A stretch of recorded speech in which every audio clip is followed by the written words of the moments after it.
Hello mga kapwa, magandang umaga.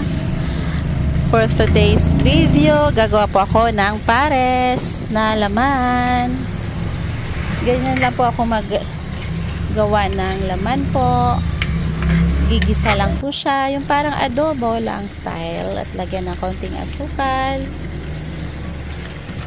At meron pa po konting suka.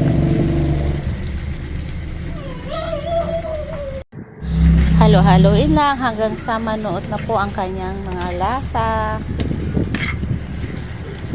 At pagkatapos, i-cool down na siya para pwede na pong i-serve. Simpleng loto lang po, pero binabalik-balikan yan ng aking mga customer.